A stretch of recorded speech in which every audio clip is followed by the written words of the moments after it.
A number of entities and individuals have been named in the lawsuit, primarily Roc Nation. Now, whenever you say the name Roc Nation, that is obviously synonymous with Jay-Z. So I have to walk you through the relationship between Drake and Jay over the years, because I would really describe this relationship as a frenemy kind of thing. They've been friends, they've been enemies in rap and in business. So let's get into it. Make sure you stick around to the end of the video, like, comment, subscribe, share, all that good stuff, and let's make this video a banger. Now, the first two collaborations between these two, there's not much to examine here. Drake is featured on Jay-Z's song Off That, which is on the Blueprint 3, and it's a big look for Drake because Hove does not collaborate with a lot of people. So Drake being featured on that is a great notch in his belt for his early career. But then in 2010, Jay-Z is featured on Drake's album Take Care on a song called Light Up. Now, on this verse, Jay is warning Drake about how the music industry works, what to look out for, and how to avoid the snakes in the grass. Drake didn't really take this advice, as you can see, right? As his career has gone on, the same things that Hove describes in this verse happened to Drake. But we learn through experiences, not through words. But things start to spice up around 2011. You remember Kanye West said the only reason why Jay-Z and Ye made this album Watch the Throne is because of Drake. Ye felt that Drake was asserting himself too much in the industry, and Jay and Ye needed to come together and show Drake who runs the game. Now, Watch the Throne is a classic album, but you know Drake had to fire back. That's why he calls himself the Petty King. On this song, he says, "I feel like the throne is for the taking. Watch me take it." Now, this is not an insult to the two of them. It's really just friendly competition. He's telling them, I feel like I'm the top guy in the game. So I was once low bro to you guys, but now I feel like I can be the #1 rapper in the world.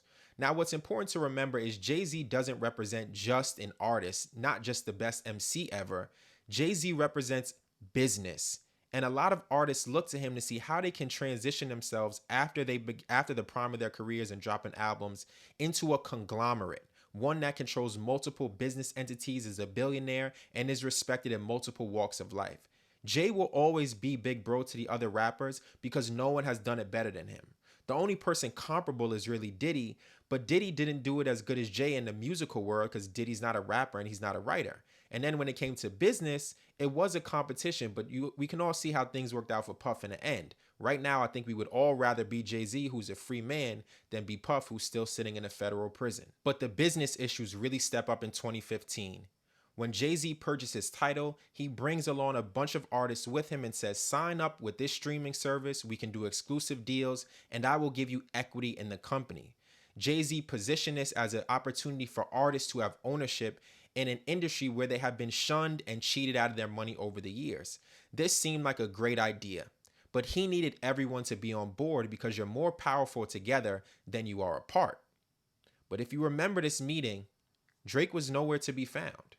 Instead of signing with Tidal and becoming an equity partner and positioning it and promoting it, Drake took a $19 million deal with Apple, which is in a direct competition with Tidal because they're both streaming services. Now, this might have really pissed Jay off because he says that he's doing something for the people, and Drake took it upon himself, and rightfully so. He made a business decision that was best for him. And Drake making this decision changed the way that the streaming industry worked for all artists. And if you think Drake is petty, Hove is just as petty, and it might be even worse. So once this happened, Jay's on a track with Jay Electronica called We Made It. He remixes it, and on that track, he calls Drake Miss Drizzy. And he talks about how rappers are rapping about things that they don't really do and they're not authentic. This is a similar thing that other rappers have aimed at Drake. Now, this isn't a direct diss or a diss track, but Hove is sending jabs at him, and of course, Drake has to respond. So what does Drake say? He says he used to want to be on Rockefeller, and now he turned into Jay. So remember at the beginning of the video, I told you, Jay is big bro. He is the model of going from artist to entrepreneur. So Drake has OVO Sound. That's his label. So he's saying, listen, I used to want to be on Rockefeller. I used to want to be you, but now I'm the better version. I can be as successful musically, and I think I can be as successful as a label owner and as a businessman positioning myself in the world. Now, this is a quick summary of the back and forth, both on wax and in the boardroom. But there's a common theme here. Jay-Z continues to press the idea of ownership, owning your masters, owning your publishing, and being an independent man and artist. And that's something that Drake talks about as well. But as we've been talking about with his contracts and his deals, there's a lot of speculation about what he owns versus what the label owns. And Jay continues to tease, poke, and punch at this throughout the years. Now, he can take this as a lesson like, hey, this is a big brother, or this is an uncle in the game. This is an OG giving me advice. Or he can take it as, I see myself as your equal and you can't little bro me anymore. And I think that's exactly how Drake sees it. He's tired of being the little guy. He was tired of it a long time ago. And as people tend to poke at him and try to provoke him into things, he's always going to speak up, whether that's in music or whether it's in business moves. So how does this tie into the present day? Jay-Z is the chairman of Roc Nation. When you think about Roc Nation, you think about Jay. You can also think about Desiree Perez, but Jay-Z, even though he may not be active in the day-to-day, Jay-Z is the guy. They've had a deal with the NFL over the past 5 years where they are running the halftime show to increase numbers, choose the performing act, work on social justice projects. The halftime show is their thing. So in the lawsuit, Roc Nation was named specifically for choosing Kendrick Lamar to perform Not Like Us, which is leading into him performing defamatory content and music in front of the entire world. Now, we also have to be clear here. No one is saying that Drake is suing Roc Nation directly, but he believes Roc Nation has information that is pertinent to the case. He also includes the Grammys in this. He also includes a number of other companies, but we're focusing here on Roc Nation because of their relationship with Jay-Z. So they have been added to the lawsuit, not as someone who Drake is suing directly, but from someone he would like to request information from. Why was this artist selected? How did the numbers work? Were the numbers inflated? So this is him trying to build a picture of the story. How did all of this come to happen? And why did it have such a grand effect? Now, there's two things alleged here. Number one, them choosing him. And number two, they even mentioned the numbers that the Super Bowl drew in. They could be accusing them of inflating the numbers, or they could be using the numbers to justify how defamatory the content was and that it reached that level of defamatory material. It reached that standard because over 100 million people watched Kendrick Lamar perform that song. He also names the NFL in this lawsuit, and this is something that I predicted a long time ago. Once I saw this lawsuit roll out, I thought it was him pressuring these companies to think about having Kendrick Lamar perform that song. And I think there was a lot of behind the scenes talk about liability on all of these people's behalfs. But at the end of the day, Kendrick is the artist and he does not want to be censored for anyone. That's the kind of person that he is. I think he respects art above all else. He respects art above people's feelings. So when we get down to it, Drake is going to hold everyone accountable. And this is the part of the video where I'll talk about what do I think the outcome that Drake desires is.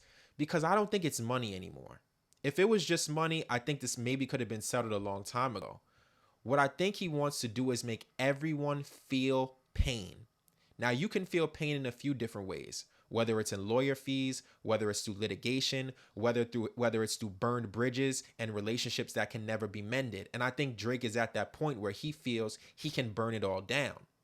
I think that he believes that his brand and his image and his music is bulletproof. It doesn't matter if he sues. He's not going to lose any fans over it. People will hate him. They've been hating on him for the past year, and he's still as successful as ever. So now I think he's going to press the issue even more. What does he have to lose? What does he have to lose? What are people going to say? They've already called him the worst name in the book. They've already said he's not from the culture. They've already said they don't respect him. So what? Good music trumps all. So now the question is, can he win? I can't answer that question. But what I can say is this. He is going to fight until it's all exposed. Any shady practice, any shady business dealing, anyone who had a hand in buying a bot, he wants them. Any CEO who incentivizes an artist to do something, he wants them. He wants them to pay. And I think this is what I keep talking about with the petty thing. Drake calls himself the petty king. I didn't give him that name. He said it.